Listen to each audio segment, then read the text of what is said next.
My name is O'Neill Lawrence. I'm the Chief Curator of the National Gallery of Jamaica, and I would like to welcome you to the second in our series of Global Conversations.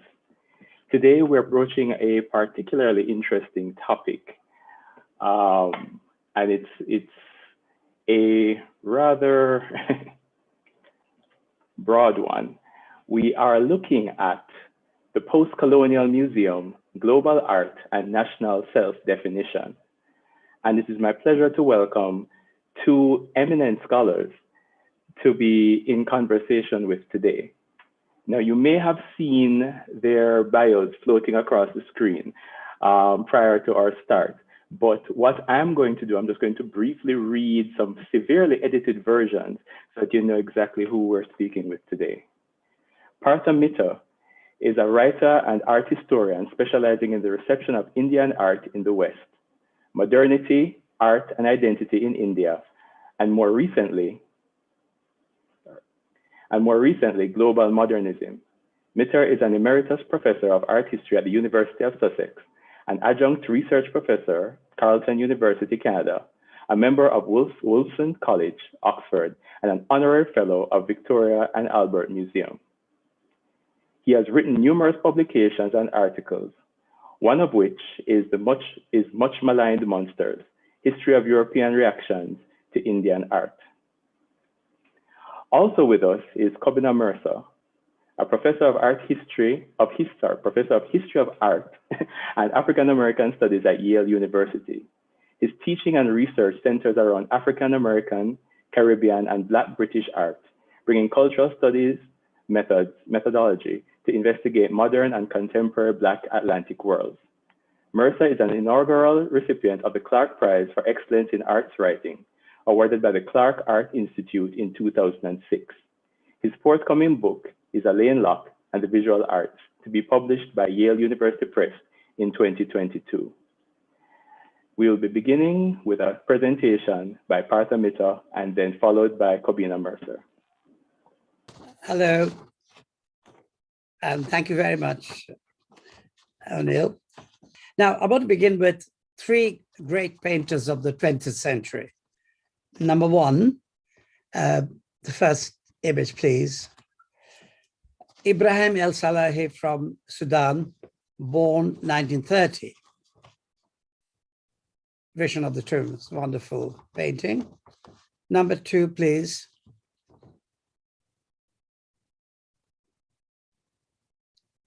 Wilfred Lam, Lemnos, or The Wedding.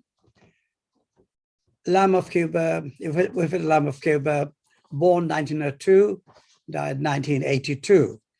And number three, Jamini Roy from India, 1887 to 1972. Now, Lam and El Salahi have at last had great retrospectives. Possibly the most original painter from colonial India, Roy combined radical politics with an austere style of formalist simplicity. Well, his work waits for its turn in the global arena. Now, we are today lulled by the global art jamborees, where certain non-Western artists are proudly paraded before us, assuring us that today modernist art is truly global.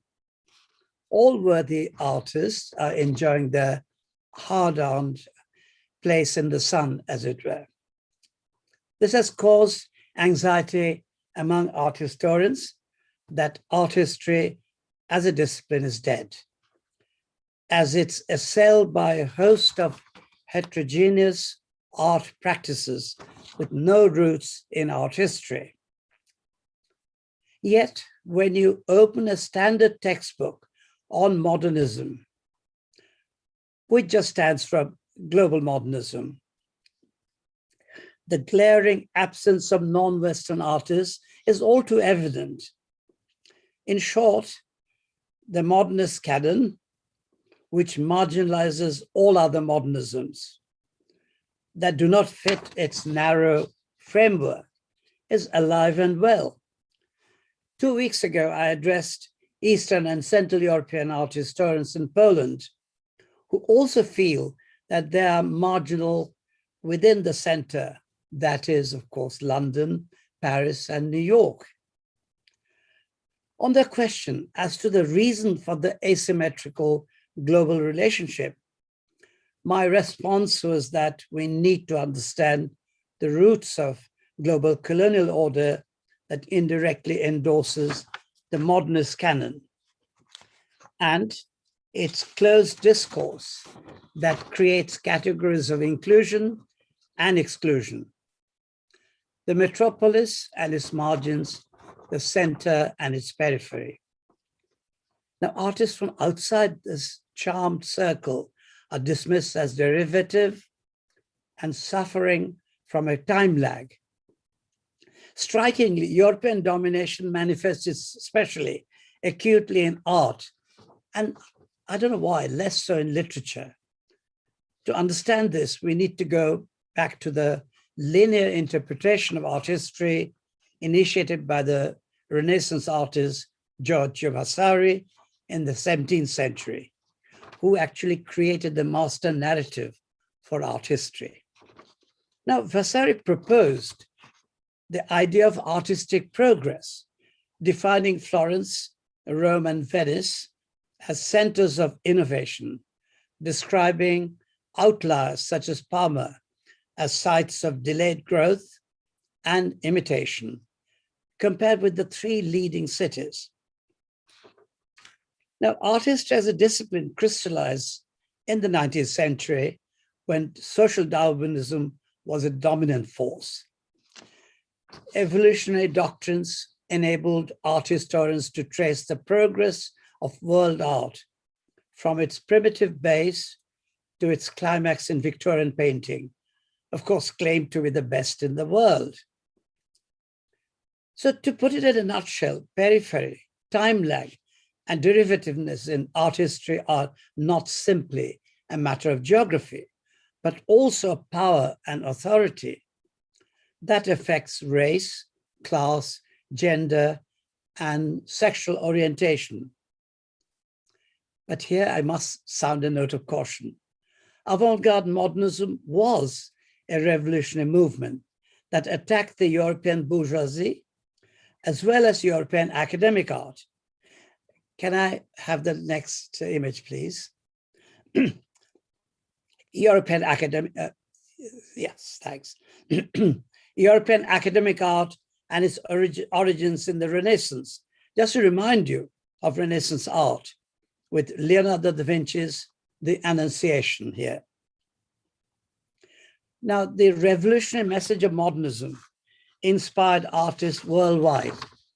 Nonetheless, linear time created its own set of inclusions and exclusions. Modernity belonged to the center, of course, which is the West. Against the originary discourse of European modernism, all other modernisms are caught in the predicament of derivativeness. I have called this phenomenon the Picasso-Monkey syndrome. If the imitation is too successful, it is tantamount to aping. On the other hand, if the imitation is imperfect, it represents a failure of learning. Now, I have touched upon the center-periphery problem. There is also the related problem of incommensurate time, which actually Keith Moxie has been working on in recent years. The Mexican Nobel laureate, Octavio Paz, spoke for all the countries on the margins when he offered a powerful regret, and I quote, "For us, as Spanish Americans, the real present is not in our countries. It's the time lived by others, by the English, the French, and the Germans." I wanted to be a modern poet.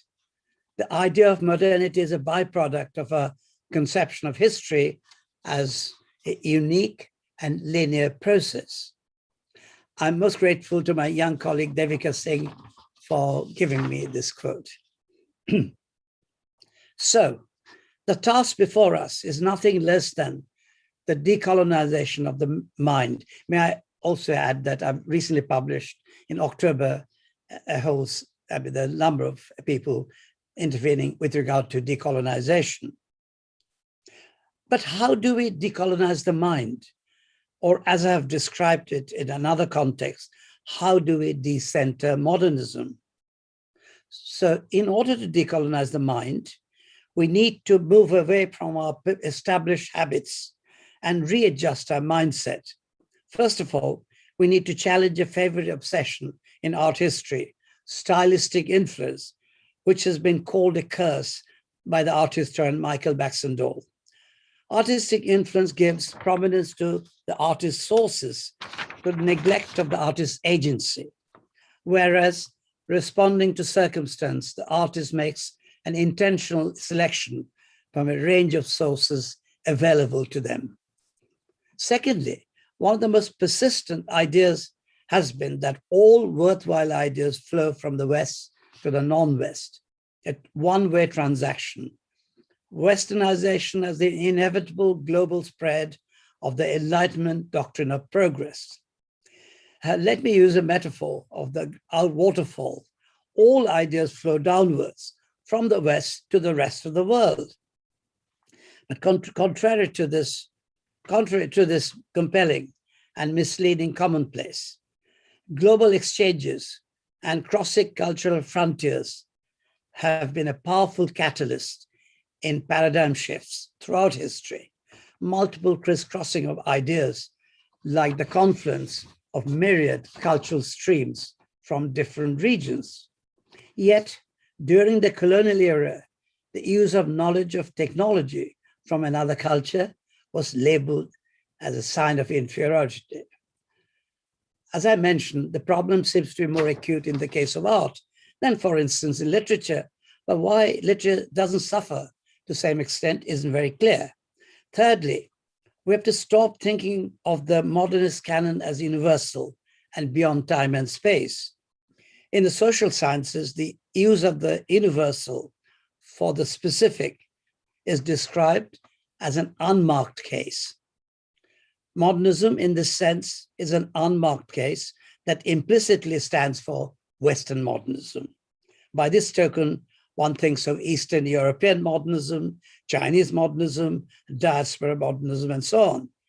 Each single instance, a qualifying epithet becomes necessary.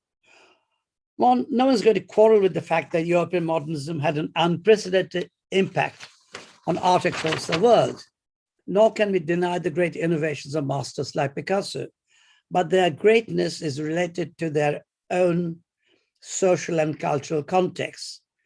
Therefore, what we need to think about as specific expressions of the global category of modernism. So how can we think outside our comfort zones of certainty? One cannot, of course, wish away the uneven relationship between the center and the margins, which is a fact of global colonial order. Until now, I've been discussing the problems we face, but what's the solution? There is no quick fix to this because of the underlying assumptions that run deep. Any revising art history will take time and will be a slow process of loosening the grip of the canon. Postmodern and post-colonial studies laid the foundation of a critical apparatus to question the dominant modernist canon. And in fact, their utmost value lies in their, as it were, firing the first shots at the academic vessel's bow. But colonial representations, however valuable, can only go that far. What we need to consider is in what way can we challenge the deep underlying preconceptions that lie at the heart of art history. I have no panacea, but let me offer some tentative suggestions I've been developing in the last few decades. One useful global concept has been cosmopolitanism. This is a controversial area, which I've written about. In the short time I have, I will plunge straight into the subject. I've been thinking for a while the theory of what I call virtual cosmopolitanism, bear this in mind, as a mode of communication for entering global modernity. Let's think back to the era of European expansion, which witnessed a global revolution in communication. 4 hegemonic languages, English, French, Spanish, and Portuguese, were introduced in the colonies. They were spread by means of print technology, text and images in the global contact zones, namely the center and the periphery. In the light of this, I propose the notion of virtual cosmopolitanism. Now, the political scientist Benedict Anderson popularized the idea of imagined communities in connection with nationalism. Print capitalism created communities whose members may not have direct contact with one another, but shared an intellectual or social space.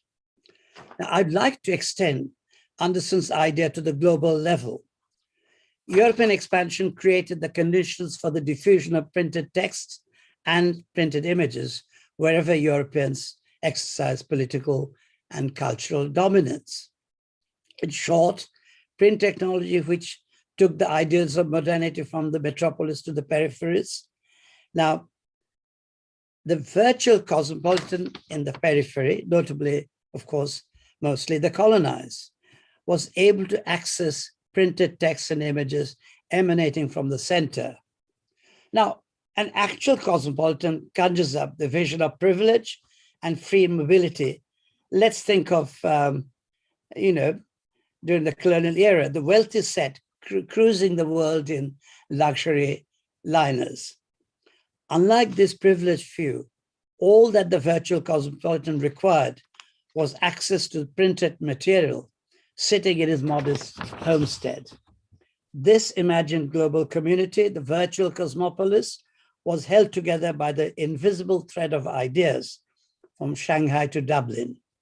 One couldn't think of a better example than the amazing worldwide circulation and transmutation of the English comic magazine Punch. I can imagine some of you are shaking your head, but surely you're forgetting the asymmetrical power relations that confer visibility. Yes, can we really avoid the asymmetrical relations between center and periphery? I quite agree that you cannot ignore the role of power and control. There's one brief comment I'll make, which I can't elaborate because of lack of time. I've written elsewhere. Global westernization is common knowledge, of course, but what's less acknowledged is the flow of ideas to the West from Africa, Cubism, Asia, and so on. How many of us think of the powerful impact of ancient Indian thought on American transcendental philosophers? Such global exchanges are not necessarily reliant on power relations. So what theoretical underpinning can we apply to avoid exchanges being prejudged by a dependency syndrome? Here I come to my favorite author, Mikhail Bakhtin, coins the term dialogic to describe a continuous dialogue with other texts. The process appropriates the words of others and transforms them according to one's creative intentions. This intertextual process is dynamic and engaged in endless redescription of one's world vision, Weltanschauung. Bakhtin's literary theory could be a useful tool for us for cross-cultural analysis of modernism. The dialogic method accommodates the coexistence of different approaches in a relativist manner. It doesn't erect an essentialist hierarchy of ideas and values, something that is the essence of colonial discourse. This is in consonance with the hybrid and cosmopolitan nature of modernism. So I shall end now in another couple of minutes. In short, the virtual cosmopolis is an imagined community of strangers created through the print medium because of a sense of common project, the project of modernity. To my mind, such hybrid, non-hierarchical, cultural conversations across frontiers will help loosen the dominant canon of modernism and contribute towards a more open art history for the 21st century. Thank you. Thank you very much, Partha. We're going to move on now to Kobina's presentation. Kobina, you have the floor, so to speak. Okay, well, good afternoon, everyone. I'm delighted to be part of this initiative at the National Gallery of Jamaica, a place that I've enjoyed visiting often. And it's a pleasure for me to be reconnected with Partha Mitter again. So the concept of diaspora is really at the heart of what I do in my research, my scholarship, and my teaching. So a working definition seems to me like a good place to start. So diasporas arise whenever a population is dispersed and scattered from its original homeland through acts of forced migration. So we can say that historical diasporas were created through the Middle Passage, when Africans were dispersed into the Americas, into the New World, from the 1500s onwards. But that's also been followed by modern diasporas that have been created by freely chosen journeys of migration on a mass scale. So this would be the genesis of Black Britain in the post-1945 era. So for me, diaspora is not about finding painters, sculptors, or photographers who set out to portray or depict that experience. Rather, it's much deeper than that. Diaspora for me is a core concept that redefines the epistemological grounds of critical inquiry. Because it cuts across categories that have been foundational to art history, when we pay attention to the transnational migration of people as well as cultural forms, we have the opportunity to decenter the category of the nation state that was always taken for granted in the history of the museum, and indeed the history of the arts and the humanities in the West as a whole. So for example, in 1988, when I wrote about diaspora aesthetics and the dialogic imagination, I drew substantially on Paul Gilroy's 1987 book, in which one of his chapters, focused on music, drew attention to the lateral flows whereby R&B had traveled from the United States into the Caribbean in the 1950s to influence ska and reggae, and the way in which sound system culture in turn not only migrated to the United Kingdom, but how these aesthetic forms were subsequently translated into breakbeats and hip hop in the Bronx of the late 1970s. So over 30 years ago, I was applying Gilroy's approach to diaspora to examine Isaac Julian, Keith Piper, Sonia Boyce, and other Black British artists of the 1980s who hybridized Black cultural practices with collage and montage strategies associated with the 20th century avant-garde. And as a result, I gave an account of a dialogic process. I did indeed draw on Bakhtin at this moment. And my account was in turn quoted by Stuart Hall in his 1989 essay on cultural identity and diaspora.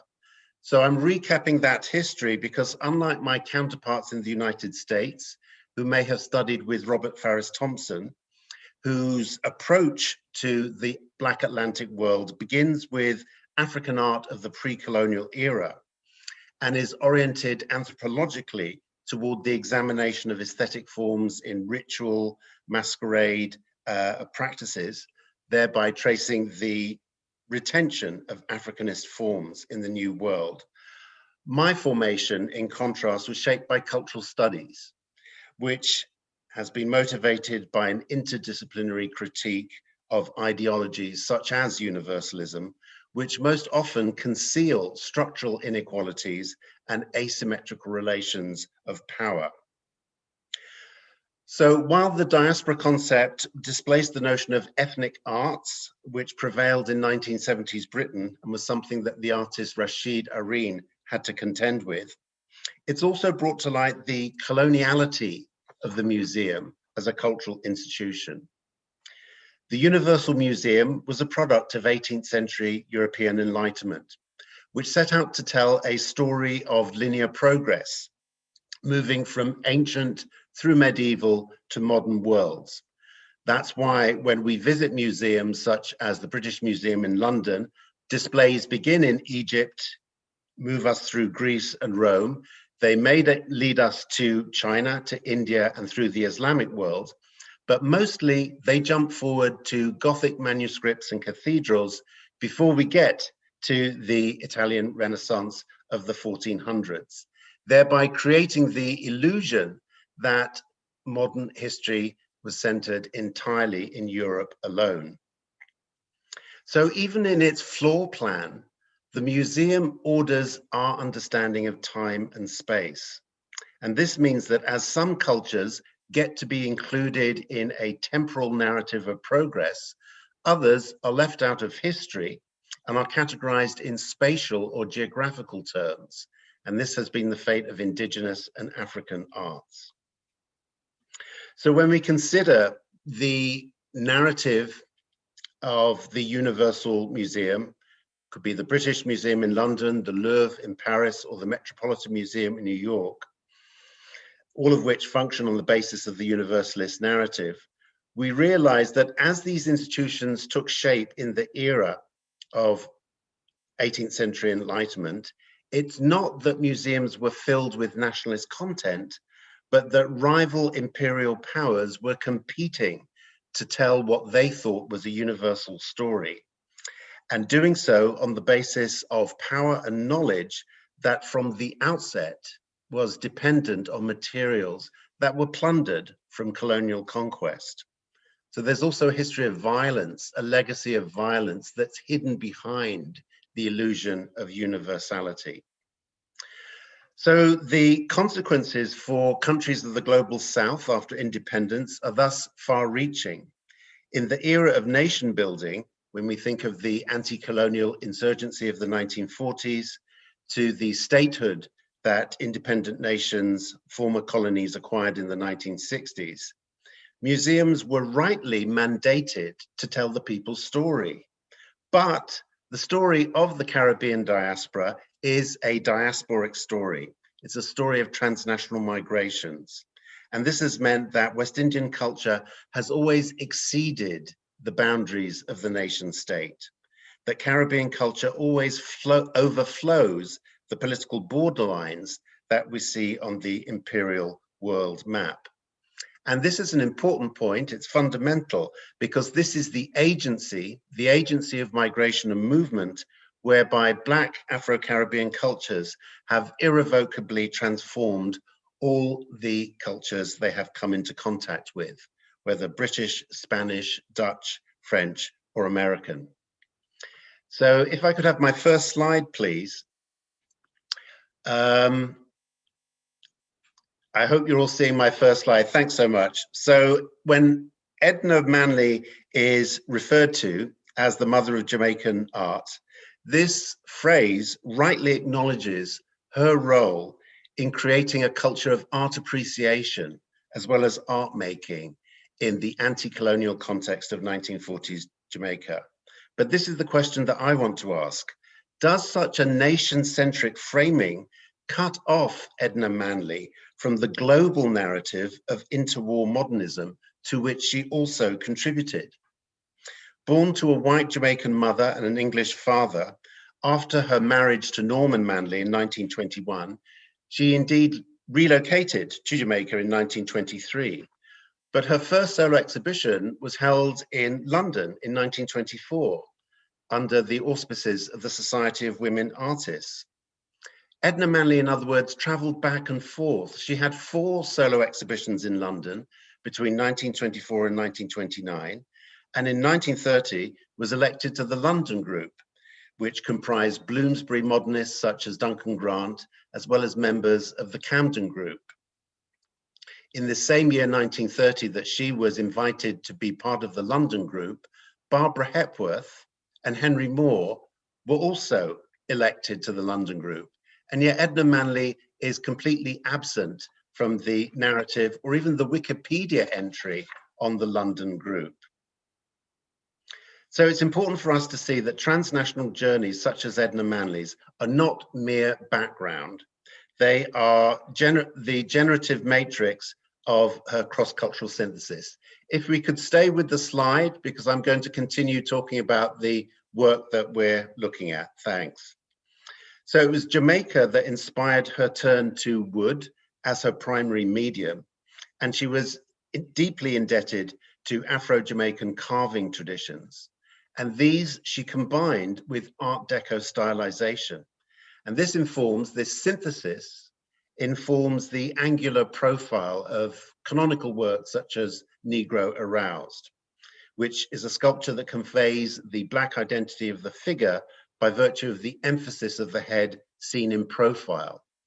This is an iconographic move that owes much to the 1920s work of the Harlem Renaissance artist Aaron Douglas.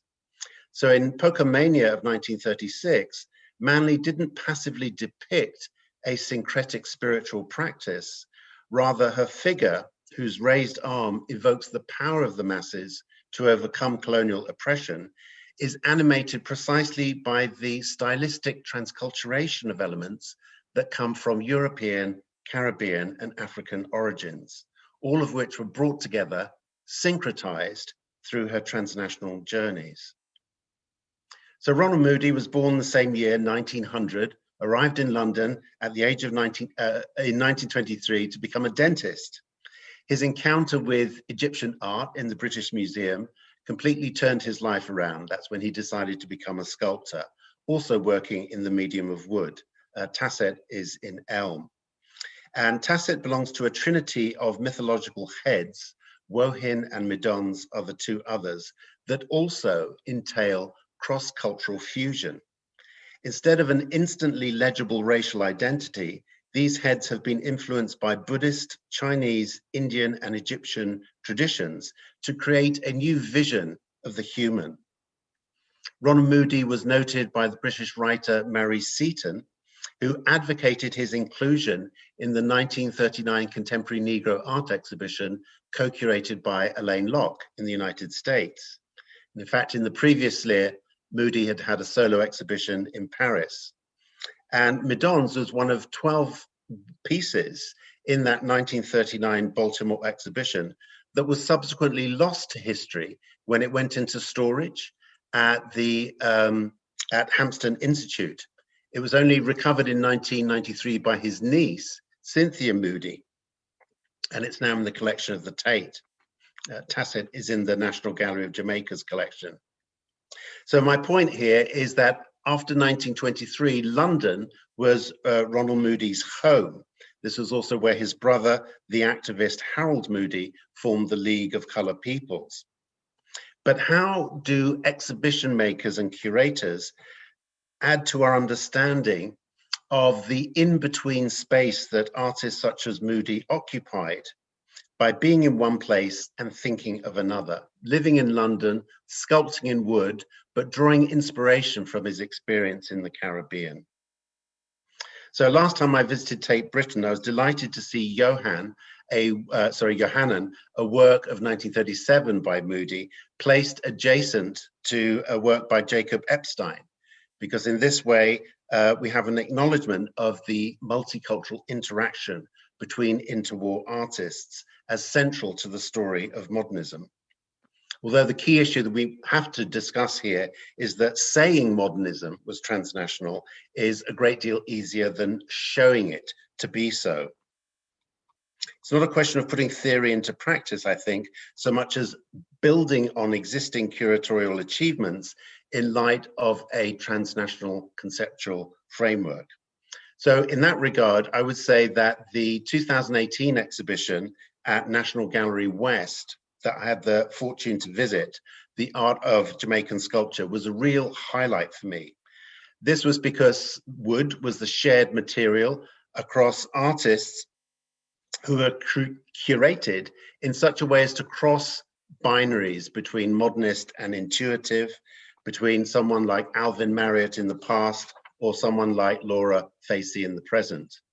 But you know, the thought that I was left with after that exhibition was this: how much more impactful would this show be were it to travel to London or to New York?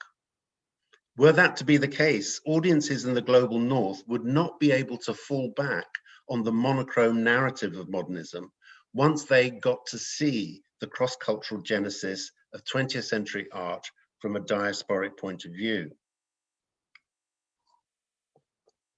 So today, in an age when metropolitan institutions acknowledge the need to diversify their curation, my question is this: what possibilities might arise when we step away from a nation-centric mindset and instead foreground the lateral connections, the cross-cutting journeys between center and periphery that were the sources of generative friction for artists such as Moody and Manley? If I could have the next slide, please. So Frank Bowling's journey took him from Georgetown to London, where he finished his schooling before training at the Slade School of Art and then the Royal College of Art.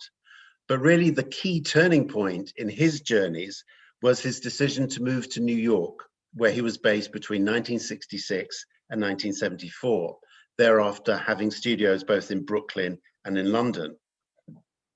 From the point of view of the nation state, in which a citizen can only truly belong to one place, migration is often considered as a zero-sum game. You must give up one place if you relocate to another. But on the contrary, from a diasporic point of view, we can see the insights that a Caribbean artist such as Frank Bowling gained from creating art precisely from an in-between space, from the ability to belong to multiple spaces. Bowling was a Black man from the Caribbean, but he was not African American. And this differential positioning led to his critical stance regarding the militant rhetoric of the 1960s Black arts movement in the United States. One of the essays that he wrote in 1969 in Art News was entitled, "It's Not Enough to Say That Black is Beautiful." But at the same time, Frank befriended African-American abstract artists such as Jack Whitten, William T. Williams, and Mel Edwards. And he subsequently acknowledged that he would never have had the language to address Blackness had he stayed in London in the mid-1960s. But that's only half of the story. In New York, Frank Bowling was befriended and supported by Larry Rivers. He was also befriended by the critic Clement Greenberg. So with his access to critics and artists at the epicenter of modernism in the 1960s, he also gained insights into the prejudices that excluded African-American artists from the downtown art scene. So being situated in an in-between space would have no doubt been very uncomfortable at the best of times.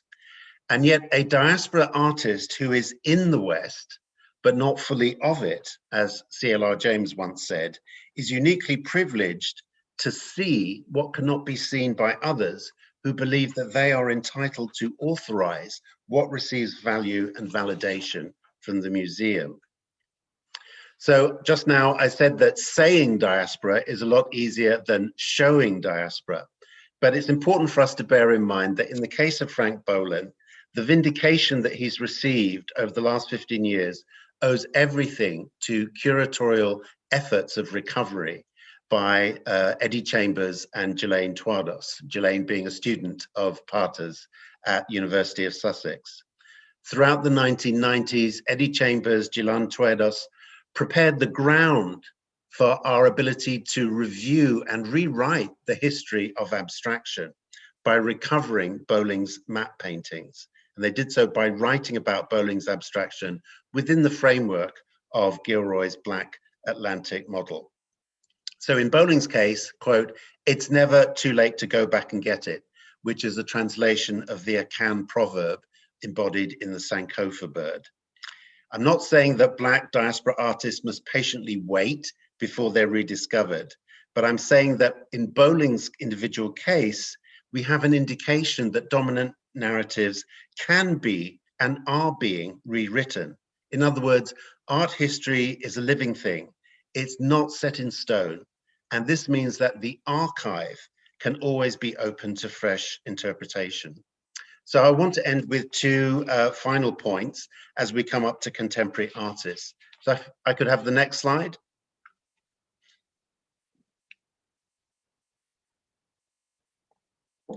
So the Black British artist Hervin Anderson was the last of 8 siblings born to Jamaican parents who migrated and settled in Birmingham in the Midlands. In other words, he experienced the Caribbean environment for the first time only as an adult when he visited Trinidad and then Jamaica for residencies in the early 2000s. And this is not an experience that's unique to Hervin Anderson alone. Chris O'Feely, for example, born to Nigerian parents in 1968 in Manchester, encountered Africa for the first time with a scholarship to Zimbabwe when he was a graduate student at the Royal College of Art in the 1990s. Yet in the case of Anderson's lush landscapes, we can see how this experience imbues the work with deep layers of feeling, precisely because these are depopulated landscapes. It's not so much that the figure is absent, but that Hervin Anderson's landscapes paintings are in a sense haunted by emotionally resonant absences. So my question here is to ask, what would Jamaican audiences gain by having the opportunity to engage with Hervin's work? Before, I suggested that audiences in the global north stand to benefit from traveling exhibitions, but I also want to make an adjacent point that the fulsome reception of an artist's work is crucial because it gives feedback to the artist, him or herself. In today's digital environment with instant access to images, we need to be aware that reception is not the same thing as consumption. When audiences and critics meaningfully engage with art by giving it time, by taking it seriously, and by giving it attention, this gives added value back to the artist and thus feeds back into the creative process itself. In other words, I'm saying that criticism is a crucial part of the reception process. It nurtures artists and it inspires them to move forward and to go further in their work. So we must acknowledge that in today's environment, we have much more infrastructure. We have artist-run spaces, such as New Local Space in Kingston, Fresh Milk in Bridgetown, Alice Yard in Port of Spain. And also on the African continent, many artist-run spaces of this kind have been flourishing. But the point is that as well as ensuring opportunities for artists to grow their production, we also need critics and writers to develop language for criticism. In my view, celebrationism is facile because it shortchanges artists. It deprives artists of meaningful engagement that challenges them to grow and to move forward. So with my last slide, I have my final point in relation to filmmaker Alberta Whittle. She is a contemporary artist who makes the Black female body central to her video practice in montage sequences that revisit the modernist aesthetics of Catherine Dunham, the African-American choreographer who visited the Caribbean in the 1940s. And Whittle also draws from the avant-garde strategies of Maya Deren, who also made dance and choreography central to her avant-garde films of the 1950s. Born in Bridgetown in 1980, based in Glasgow, where Whittle studied and launched her practice, she's now resident in Johannesburg. So her individual trajectory embodies those lateral connections in which South-to-South dialogues open new possibilities precisely for decolonizing the center-periphery geometry that earlier generations were obliged to deal with. In Reset, Whittle splices drone footage of Black Lives Matter protests in summer 2020 with words, bodies, water, snakes, and trees. And this is a film that's available online. She won the 2020 Frieze Artist Award, making the point that which insists that environmental justice for the ecology is impossible to reach for without also demanding social justice. So bearing in mind how important ecology was for the abstract painter Aubrey Williams, who moved between Guyana and Britain with a stint in 1970s Jamaica, as well as a studio in Florida. My point here is that the diasporic paradigm in modern and contemporary Black Atlantic art gives us a critical framework for conceptualizing fresh possibilities that lie ahead for art museums once we take stock of what's already been achieved. Thank you.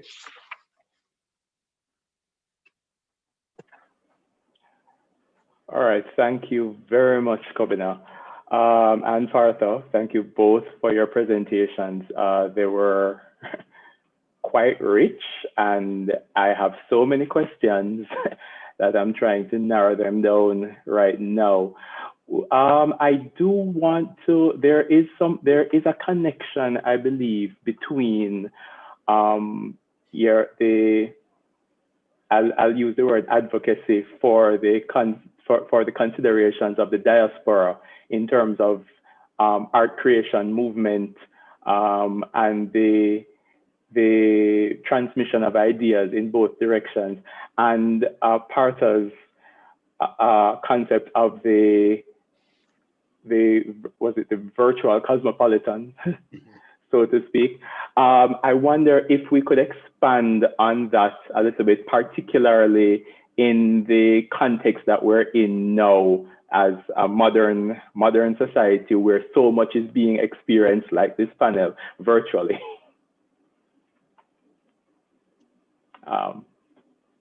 I'm happy to jump in very briefly. I think virtual cosmopolitanism is right on the money.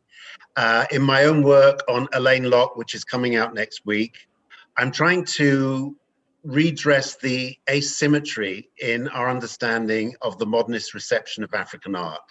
The story is dominated by Picasso.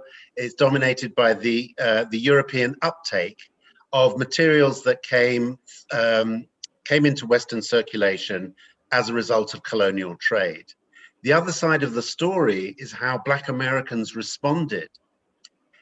And it was a very challenging, ambiguous response that they had. And that's a subject in its own right.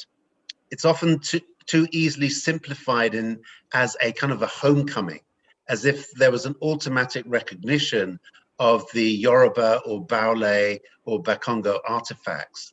The important point to speak to virtual cosmopolitanism is that it was through museums and photographs that they encountered this material, right?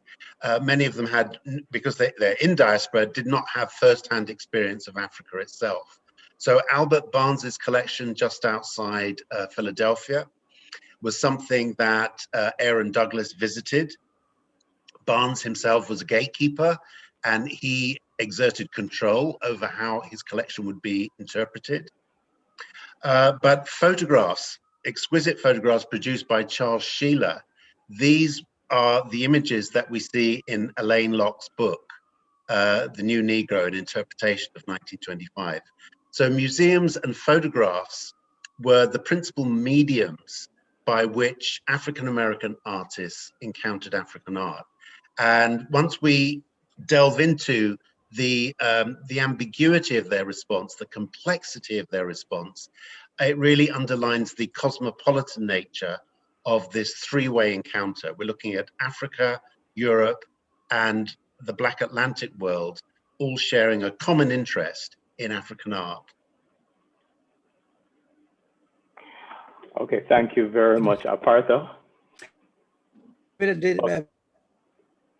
Oh, your mic is muted.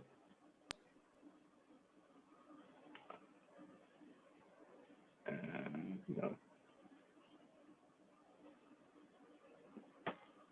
Still muted. There we go. Okay, sorry, Camila, you put it so well. I couldn't have done it so well as you. One of the things which when you raised it, very interesting, that reproductions, so important. It's going back to Benjamin as well, I suppose. That, it's very interesting. When I was working on art and nationalism in colonial India, what I was really absolutely stunned to discover, not only early painter, academic painter who learned everything. Well, he did life not actually nudes, but just, clothes model, but basically reading all these Royal Academy books. But, the great poet Rabindranath Tagore, his art was entirely kind of based on this kind of play with printed image. It's amazing. So everywhere we have this, I call it, this is something I need to write up. Colonial, I've mentioned it lots of different places, colonial experience, reproduction. And it's a bit like, this whole ubiquity of visual image. And a long time ago, Tom Mitchell talked about visual image. I would say it's also the sound, but we don't want to talk about that now, the gramophone and all the rest. But also, the one thing we forget, Europeans did the same thing. I mean, I was stunned when I saw this exhibition in Paris. Picasso was using print reproductions for his work. Yeah. Wonderful. I mean, yes, absolutely. So this is not, it's a kind of modern phenomenon.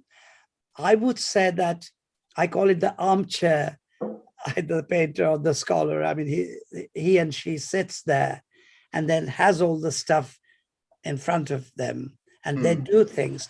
And it is often earlier period, historicism, or it's something which is a kind of prestige of style. It's not. There's a much more important element of how ideas circulate. One more thing which is not directly related, but absolutely, when you raised, I was very happy. You said lateral, right? Yeah. Exactly what I've been talking about, that, it's not a water flow. It's not always from, the top to, it's a spatial. Some of them, this friend of mine, Amitabh Ghosh, the novelist, he became very interested. He's now lives in most of the time in India. And he's looking at all the Asian countries.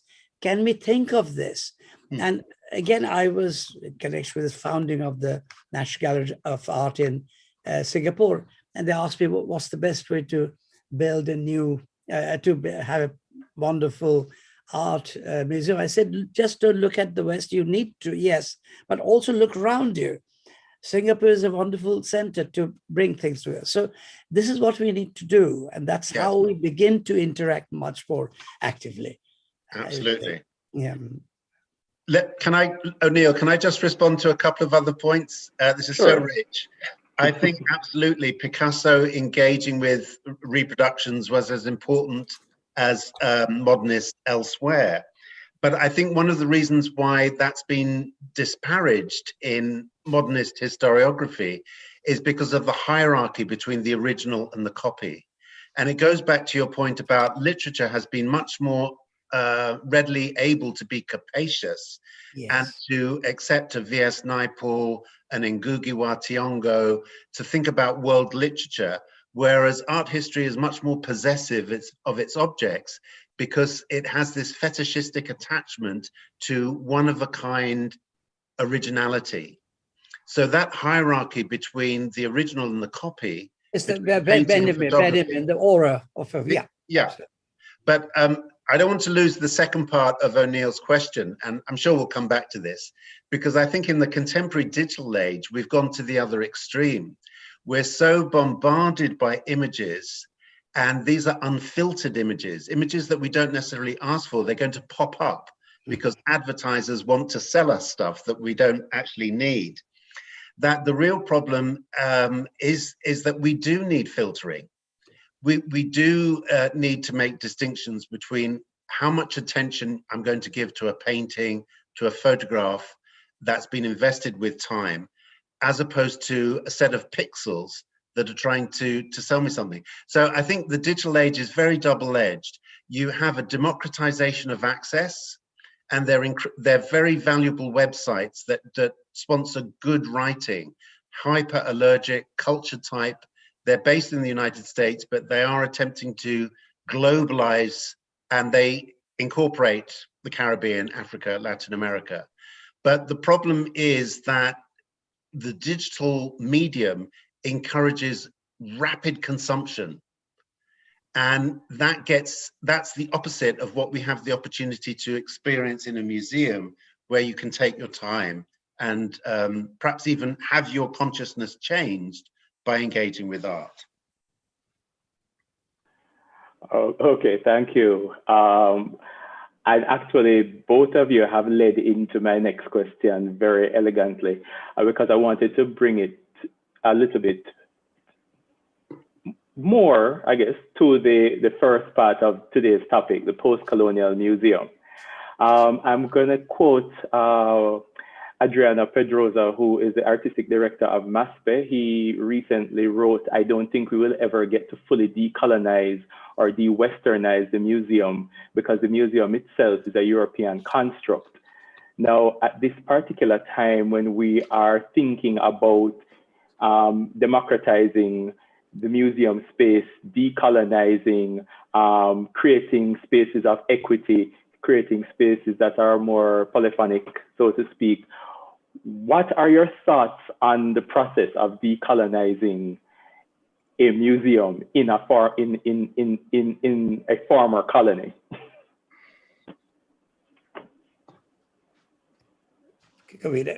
Partha. Oh, you want me to? No, it's okay. Whoever wants to go first. Kamini, you go. Yeah, you've been also thinking of museums. Okay, definitely. Although I do think we can learn a lot from your experience about the National Museum of Singapore. So it'd be great to hear more about that. Yeah. No, absolutely. Shall I just quickly mention? Yes, please. I mean, I was honored to be invited to provide the concept for, they call it something like, how do we build a great museum or perfect museum? That's very interesting. So I said, it's all very interesting. And they had a lot of money as well. But you must also think, how do you want to present works of art? In what way? And because they had a lot of connection with the West. I mean, Singapore had this link with Louvre in Paris and so on. But my stress was on this, that you need to think much more laterally, much more spatially, much more trial. And my other thing is that I didn't want to make a fetish of it, but context is very important. I mean, one problem is, I was once told, my essay, Decentering Modernism, one of the very good response was that, am I thinking of all this, separate development, because there is that universal element. And so I needed to clarify much more. These are universal expressions of local things, or locals which lead into this universal narrative. The problem with universal is that earlier one, if I may say so, is, as I mentioned, the unstated case. It is about the Enlightenment, that is one framework, and the teleology that has been the backbone of all discussion. So if we think of universal, we need to think of it, again, as I say, out of the box. I really much more inclusively. We have to, actually, perhaps we are living in very exciting times. You have to rethink lots of things, and a lot of the answers aren't there. I don't have answers, but I've been thinking, how can we begin to loosen things? How can we interact with things? One of the things which I found, John Clark is a very distinguished art historian, has done wonderful work. One of the things he said that, well, I don't look at Western art. I mean, Southeast Asian, Japanese, all these arts, look at them in their context. But you cannot deny history. If you look at their work, they're also interacting with West. So we can't deny it, but we can critique it. We can say that this is very important. It's part of human contribution, but we still have to think of it as a context, as emerging in the last 200 years or whatever in the West. And that has the historicity. Being a historian, I always find that so important. So I think this is something we need to also think about, I would say. Yeah, sorry, I've lost the image. Yeah. So, no, absolutely. Again, I mean, one thing which has been very controversial and very interesting, this cosmopolitanism. Yeah. Again, it's Kwame Antonapi's very interesting work, but he sees it as a kind of universal, which is an elite universal. You don't have the power. I mean, the refugee can't be the same kind of cosmopolitan as the wealthy, traveling, whatever. Yeah. So we have to think of, I mean, we cannot deny power, but then we don't need to fetishize it. I mean, that's why I feel that I was part of that in a very indirect way. I'm not a post-structuralist, but I'm a post-colonialist, of course. My first book challenged the whole concept of art history and Western representation in 1977. So we need to do that. And that these are things we need to think about. And, in a way, but go beyond that as well. You have actually raised very important issues. What you're saying is that we need to reconstruct things much more in a. Well, absolutely. And I think they're already being reconstructed. I mean, yes, I think absolutely. Pedrosa's quote that we just heard is overly pessimistic. Maybe it's a response to the way that decolonization has become reduced to a slogan. And I think that when art activists have boycotts and want to decolonize the museum, they have a very simplistic idea about change. Change is not necessarily before and after. Change is often iterative. It's often cyclical. If we think about how we change and grow as individuals, it's not, one day you're this, the next day you're that. It's a process that takes time. Absolutely. And I think that the language that scholars and researchers have been using goes hand in hand with things like the Biennale phenomenon, the art fair phenomenon, all of which have grown infrastructure in the global South and therefore prepare the ground for museums to break out of the coloniality of the mindset that they started with in the era of independence. I think museums in Brazil, in the Caribbean, were often run with a colonial mentality that they had to mimic the Universal Museum of the European type. Oh, it's absolutely in Sao Paulo. This is the thing, there's very European. Yes, absolutely. So two related very quick points to that is not that the Biennale and Art Fair are ready-made models, but that they're creating audiences. They have the possibility of creating a climate of debate that can move the post-colonial museum out of its heritage. So that said, I think the danger that the contemporary museum, whether global North or global South faces, is that it's being instrumentalized. It's being instrumentalized by corporate institutes. We're thinking of the gallery not as a space of contemplation, but as a hub for networking. And this is very double-edged because it's super attractive and super important for young artists who need to make a living. They want to connect with people in the music industry, the fashion industry, the film industry. But if art is simply another set of images that you see on your screen, its value is diminished. Because art is always about ideas. It's not just about something that's visually pleasing. So it worries me because I think even as we have the opportunity to break out of the colonial mentality, we have corporations that are very interested in instrumentalizing the museum. And so tough decisions have to be made about how you negotiate that. Do you think market has a role as well here? The market. Well, it has too much of a role.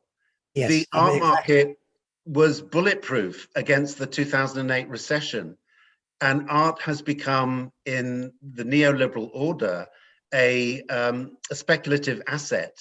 People are buying art not to look at it, not to engage with it, but to store it so that in 10 years' time it can go to the secondary market. And this is very ambiguous. It's really pernicious, and yet it's also creating more opportunities because there's money in the art world. It's a real dilemma. No, absolutely. But again, museums and galleries and all this thing are very interesting. But of course, the backbone is art history. And you just mentioned, which I have also talked about, total hidden from history, all those who don't subscribe to the canon. Art history, that you just mentioned, the two artists just showed. And as you know, in Harlem and in America, I mean, all these artists were known to the abstract expressionists. They were friends where do you find them later on? I mean, I also think of, a great deal admire Fred Lam. Where is he? And yet he was very important. People knew. I mean, Picasso knew him. Others knew him. They all, surrealists admired him. You see, I've just again written on something. They're going to have a new surrealist exhibition across borders, and I've talked about the whole problem of written out of history and how surrealism, although was very open, still created certain, problems. You see, so this is the thing. I mean, they're tied up, as you're right. I mean, all these things are linked, can be interlinked. I have also, thank you. I have also, and I'm going to make this more as a quick comment because we're getting quite a few comments and questions coming in right now. It also, I mean, the conversation also brought to mind curator Claire Toncon's work, advocacy for non-traditional exhibition spaces, so to speak. I mean, considering, the carnival, the parade, the street as an exhibition space that is more, I would say, creates greater instances of reception from a Caribbean or not just a Caribbean, but an audience that is not usually welcome or used to the white cube museum space, so to speak. But that's just my just additional thoughts. We do have one comment regarding Andre Malraux, yes. Le Musée Imaginaire explored the revolutionary impact of reproductions on the development of art history and practice. That was a comment. We have a question though. Are you thinking of vernacular cosmopolitans also as opposed to elite cosmopolitans? Sorry, say it again. Okay, the question was, when we were talking about virtual cosmopolitans, yes. Are you thinking of vernacular cosmopolitans also as opposed to elite cosmopolitans? It's a very interesting question. I mean, that's a good question. I have to think about it. I mean, vernacular is a very important aspect of, this global interactions and the transactions. So how do we negotiate the cosmopolitanism there? I mean, that's an important, interesting issue, particularly with sources and what you do with them and so on. So, yeah, I don't know whether that answers the question, but it is something to think about. I'm very we also have another, I don't know if you have something to add, Kobina. I have many things to add. I'm having to edit myself, I think. Just very briefly, I understand cosmopolitan to be world citizen. So it's not exclusively an elitist phenomenon. That has been the dominant. I think that circummigrations within the Caribbean, the whole history of globe-crossing migrations, you can look at it from the underside as well. So the correlate to that is that vernacular material has often been incorporated into the museum as folk art. This was often condescending, quite patronizing, and it was often subsumed under the nation. So this is how you have folk, self-taught artists being shown in white cube spaces. I mean, even in the African-American context today, the incredible abstract geometric quilts by the women of Gee's Bend, that's a great example of vernacular modernism. And I think it's not so much an either or, should you have it in the white cube, should it be out on the streets, but how does each context give us a fresh vantage point for understanding the aesthetics, understanding everything that's gone into the production of this work. So, that applies, I think, also to the example of carnival or performance works. It's not an either or. Either you have processions in the street or sculpture in the museum, but to think about multi-contextual platforms for experiencing art. So, I mean, absolutely true. So the contribution, or the vernacular contribution of the migration or cosmopolitan from below would be a very important aspect of it. And this is where it travels across the world. And the vernacular, which is not yet given that, as you say, the right kind of recognition. Absolutely. seen as folk art or whatever, a little corner. Yes. I have so many questions I want to ask, but I'm going to defer to the audience right now. Thinking about the implications of national self-definition, what is the relationship between the global phenomenon of biennials and decentering the Western art historical narrative? Yes. Very good point. Do you want to go, or shall I just quickly You say go, that? yeah. Well, this is the question I raised. It's very interesting. And this actually relates to a lot of things. Now, I think, hybridity is a very important concept. Homi, of course, did it, Homi Bhabha, a very important figure. And then, of course, Ganklin in South America and various other South American intellectuals were very keen on hybridity and how, Brazilian, for instance, modernism emerged out of hybridity. One point I raised in my Decentering modernism is that, yes, that's absolutely no question. But what do we do, for instance, let us say, nationalist art of Diego Rivera and, let's say, of Indian nationalists? Where do we place them? Because they are not part of a hybrid thing. I mean, I don't subscribe to nationalism as such. I mean, there are other awful aspects of it, but there is a core of that, which needs to be taken into account. Otherwise, we can't really understand their contribution within modernity. What are they trying to do? I mean, a lot of the nationalist artists, would be dismissed within global modernism, which is wrong, because their contribution is very important. So I think in that sense, nationalism has a role to play, particularly the colonial period. That's the obverse, isn't it? Reverse. I mean, colonialism, nationalism, two sides of a coin. And definitely this is where I do feel nationalism is something we need to think about more and certainly include in discussions.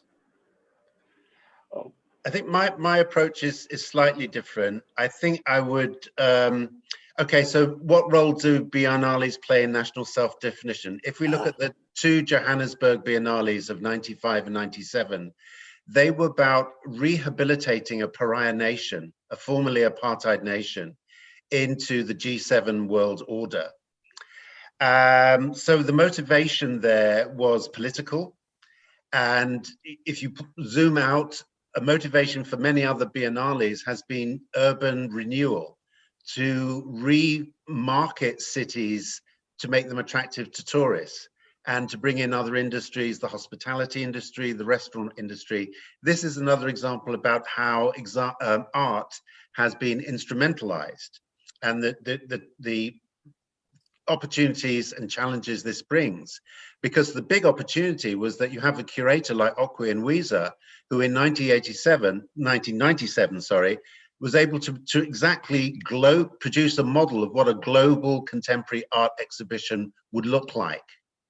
Okay, so it underlines my former point that I think it's very pessimistic to say that you can't have a post-colonial museum, because if you look at the risks, the challenges that Nwisa set for himself, we can see someone who appropriated that space and turned it around so that that opportunity could open a new chapter for global contemporary art. And then supplementary to this, which I think follows on from your point, I think nationalism is no longer as clear-cut as it was in the anti-colonial period. Absolutely. And that's because nations today need to plug into a global economy, an immaterial economy, a knowledge economy. So there's inevitable entanglement as opposed to those very clear-cut boundaries in the nationalist era. So if you think of brand Jamaica, for example, this commodifies many aspects of Caribbean culture in order to bring in dollars from the United States, from Canada, from Europe, from elsewhere. So it's a lot more ambiguous. And the interesting thing here is that images play a really fundamental role in selling brand Jamaica. So it's another layer, I think, that that needs to be unpacked. Yeah, but of course, geopolitics is changing very rapidly. You had Asian tigers, you have BRICS nation. You just talked about South Africa, of course, BRICS nation, and continuously China is going to be probably the most important nation. So then the whole, scenario changes. Absolutely. I mean, where is the West in that sense? So it's an interesting. Your point is very important here. This is where you need to be flexible to start to kind of think in terms of much more kind of inclusive, much more, other thing. Yeah. Initially, Venice Biennale started as national pavilions, all separate. But other biennales didn't do that, did they? They're much more kind of mixed, but also art fairs are not nation-based. No, exactly. So that's of course. Okay, we have another question. I think, Kobina, you touched on, well, both of you touched on it, but it's more like a request for elaboration. How do we define elite versus vernacular, as it is not a simple binary with regards to the, yes. I know. That's $1 million question. Yes, but I mean, I know about India. It's a terrible problem at the moment. I mean, the elite art historians, artists, everybody, and they're trying to see how they can accommodate the vernacular. And then, of course, there's a lot of movements in favor. It's messy, I would say. There's nothing very clear at the moment. India's a very important case where vernacular is being, well, it was there, but more as museum piece. But then it became actually involved with modernism. And it's still in the process of happening. It hasn't developed yet enough. I mean, elite artists are talking now about vernacular art, non-elite art, and to bring people in. Yeah. Subaltern, Yeah. I do have, it's really a question based on, I think, conversations that you've both had before about the way the image of, and this is going back to national self-definition, and in a lot of cases, because while you were both speaking, I am speaking from experience with a lot of diasporic Jamaicans seem to have what I'll call a slightly reductive view of Jamaican identity. I know that's probably a controversial statement, but that it is, and the way it is represented visually, in that, the view of the worker, the peasant, what's really the kind of imagery that came out of the nationalist school seems to be the kind of almost set in amber representation of Jamaica and Jamaica's heritage. And we've been talking a lot about the way that culture, information, ideas are moving back and forth within the diaspora, outside of the diaspora, so to speak, going from the country to Europe, America, and back and forth. What are your thoughts on this kind of stasis that these images seem to be, that these representations seem to be in? I don't know if that was a little rambling as a question.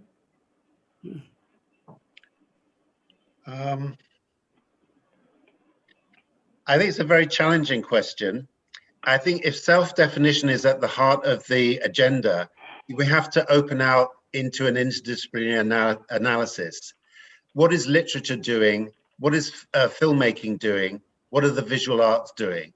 That is the best way to get a comprehensive idea of why some images have achieved a certain fixity, as they did in the nationalist era, in which the idea was that the people could be represented by a symbolic type, the peasant, for example.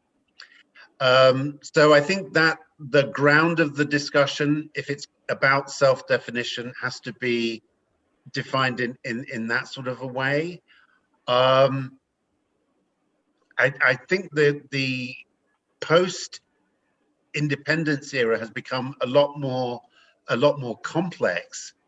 And I think there's a lot of traffic between the diaspora and the place of origin that is under-theorized as well. It's more readily theorized, I think, in the realm of music than it is in the visual arts, for some of the reasons that were mentioned earlier, because a work of art is a unique, one-of-a-kind object.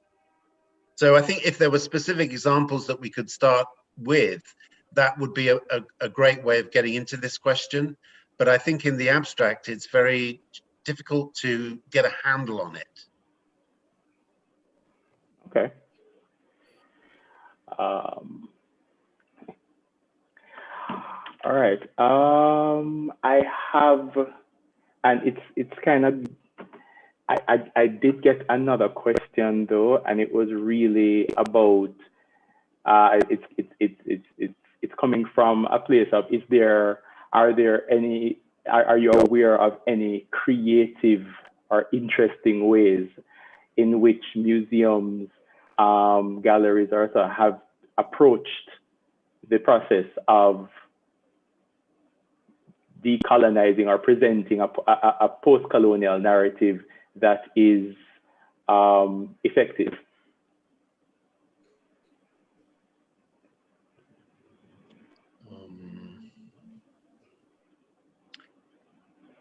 Wow, I think again. I know that we're getting some interesting questions. Yeah. Okay, so about 10 years ago, the House of World Cultures in Berlin organized an exhibition that was called Colonial Modern.